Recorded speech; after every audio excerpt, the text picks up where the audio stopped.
Warahmatullahi wabarakatuh. Alhamdulillah nahmaduhu wa nasta'inuhu wa nastaghfiruh wa na'udzu billahi min shururi anfusina min sayyiati a'malina may yahdihillahu fala mudilla lahu wa may yudlil fala hadiya lahu asyhadu an la ilaha illallah wahdahu la syarika lahu wa asyhadu anna sayyidina wa nabiyyana Muhammadan abduhu wa rasuluhu la nabiyya ba'dahu. Allah subhanaka la ilma lana illa ma 'allamtana innaka antal alimul hakim. Wa tub alaina innaka antat tawwabur rahim. Rabbi shrah li sadri wa yassir li amri wahlul 'uqdatam min lisani yafqahu qawli bi jahin nabi wa sahbihi wa ali amma ba'du. Habainil kiram, para habaib yang sama-sama kita muliakan dan serta kita cintai, para alim ulama, guru-guru agama yang hadir juga pada malam ini yang kita hormati yang serta kita cintai, yang tidak bisa ulun sebutkan tapi insyaallah tidak mengurangi rasa hormat dan takdim ulun kepada pian berataan. Mudah-mudahan dengan kita doakan para habaib kita, guru-guru kita selalu diberi kesehatan walafiat, diberikan panjang umur, sehat badan. Allah mudahkan segala urusannya, Allah angkat segala penyakit-penyakitnya, mudah-mudahan penyakit zahir dan batin, dan semoga apa yang beliau hajatkan mudah-mudahan dikabulkan Allah Subhanahu wa taala. Dan semoga dengan berkat kehadiran beliau, berkumpulnya para habaib dan para ulama pada malam ini, semoga kita termasuk orang yang digolongkan, yang dimuliakan oleh Allah Subhanahu wa taala. Amin. Rabbal alamin. Dan para orang tua kita, sesepuh, tokoh-tokoh masyarakat, hadirin wal hadirat yang dirahmati Allah Subhanahu wa taala. Alhamdulillah di malam yang agung ini, malam yang mulia, kita masih sama-sama selalu memanjatkan rasa puji syukur kehadirat Allah Subhanahu wa taala, di mana kita masih diberi kesempatan, kesehatan, juga diberikan waktu yang lapang untuk dapat hadir di majelis yang insyaallah akan diturunkan rahmat dan keberkahan Allah Subhanahu wa taala.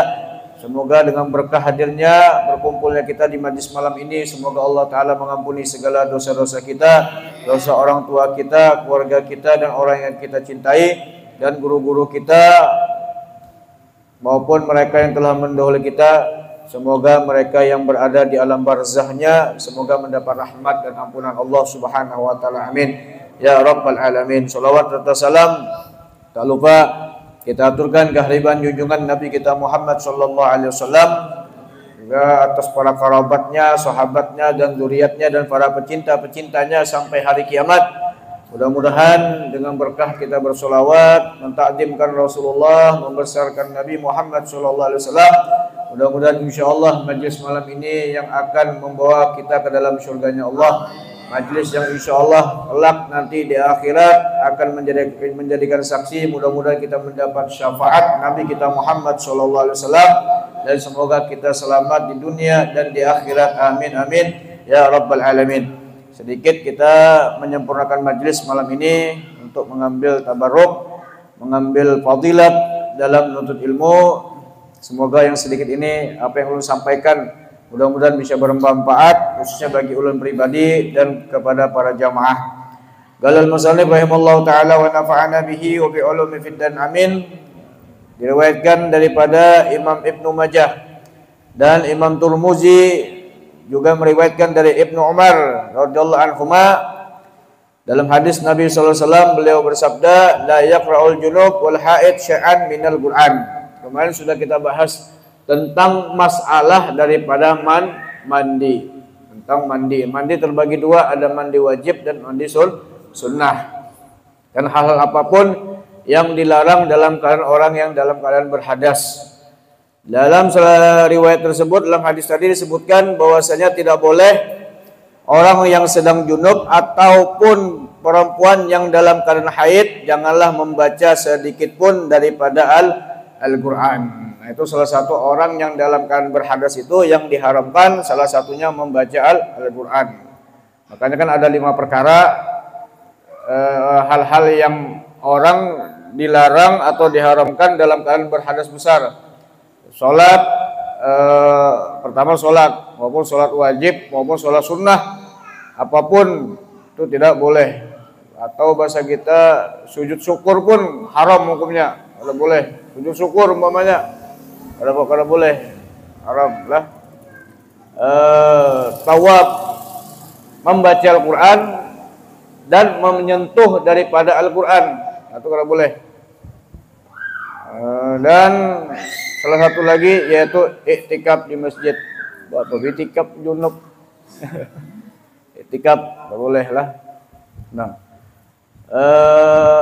kecuali salah satunya ada yang diperbolehkan min ayatul Quran, tapi niatnya kita semata tabarruk. Kayak seseorang kan kita nih dianjurkan membaca bismillah, suatu perbuatan yang baik. Yalah, qul amrin tibalillah yubda fihi bi bismillah fa huwa aqta. Setiap perkara yang baik apapun apabila tidak dimulai dengan kata kalimat bismillahirrahmanirrahim, maka perbuatan itu akan kurang diberkahi. Kurang diberkahi ini artinya tidak menjadi ibadah di sisi Allah. Nah, jadi kalau seandainya memulai dengan kalimat bismillah itu apa aja menjadi kebaikan, menjadi pahala. Nah, seseorang tadi apa seandainya dalam keadaan hadas atau junub atau haid, maka kan bismillahirrahmanirrahim ini bagian daripada Al-Quran. Tapi tetap inya dianjurkan, disunahkan membaca bismillah, tetapi dengan niatnya tabarrukan. Nah, niatnya tabarruk atau niatnya semata-mata menjunjung sunnah Nabi atau mengikuti sunnah Nabi SAW. Jadi jangan semata-mata karena junub atau khususnya bagi perempuan itu tidak melaksanakan sunnah karena dalam keadaan haid, tetap dianjurkan dia melaksanakan sunnah maupun dalam keadaan zikir atau bacaan apapun selama itu bukan daripada ayat Al-Quran. Cuma hanya kalimat bismillahirrahmanirrahim itu aja. Niatnya tabarruk, niatnya tabarruk minal Quran yang sedang junub atau perempuan yang haid janganlah membaca sedikit daripada Al-Quran. Dan Imam An-Nasa'i meriwayatkan hadis dari Aisyah radhiyallahu anha, wajhu hadil buyut anil masjid fa inni la uhillul masjid li haidin wala junubin. Hadapkanlah rumah-rumah ini ke arah selain masjid sebab aku tidak memperbolehkan masjid bagi perempuan yang haid maupun orang yang sedang keadaan junub. Lah, haid dan junub tidak diperbolehkan kecuali mau nyelewat aja udah Bapak. Ada sesuatu hal yang umpamanya anak ambil lewat arah ke sana, tapi jangan keluarnya dari sana, harus pintu yang satunya lagi. Nah, itu tidak, istilahnya itu dinamakan murur, bukan bertetap. Nah, jadi kalau masuk masjid itu ada orang yang dalam keadaan junub atau hadas besar, seandainya ini hendak masuk masjid dan keadaan niat itikaf atau mengambil sesuatu tadi, umpamanya minta nih biasanya bukan kaum nih tadi. Habis malam tadi kan mungkin subuh kan nyalakan nyalakan apa kaset kan ada yang jar belum junubnya punya gurulah masuk aja nyalakan batu masuk di pintu A keluarnya harus pintu B, itu dinamakan murur. Itu jangan sampai masuk di pintu A keluarnya pintu A. Nah, itu jadi masjid itu harus itu dalam keadaan junub tadi. Yang pentingnya kada berdiam, murur namanya. Boleh kan lah. Pendapat riwayat macam-macam bang, fikih ini kan luas saja. Ada yang mengatakan boleh aja, orang haid itu kan ada seandainya umpamanya untuk kegiatan yang maslahat. Cuma salah satunya yang penting jangan sampai tercelumur.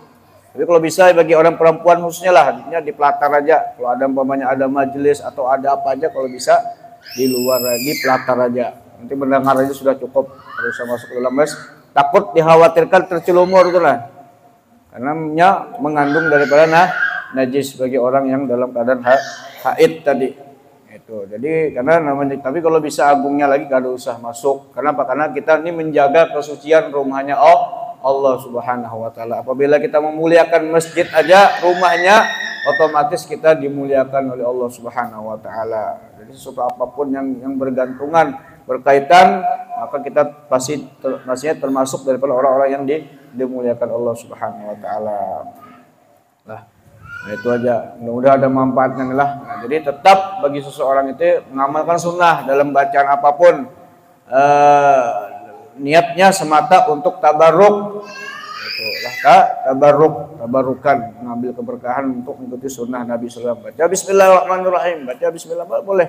Orang yang junub, walaupun Bismillah daripada min ayatil Quran, tetap dianjurkan kita berbismillah.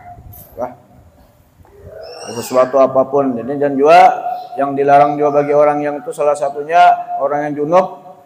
Ini junub kan tentang masalah hadas besar nih, junub tadi. Makan, minum itu makruh. Jadi kalau orang yang junub dalam keadaan junub, kalau bisa mandi dulu hanya makan. Misalnya juga anak makan juga, habis bahantam tadi nih tadi.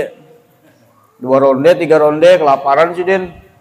Anak makan paling minim wudu lah.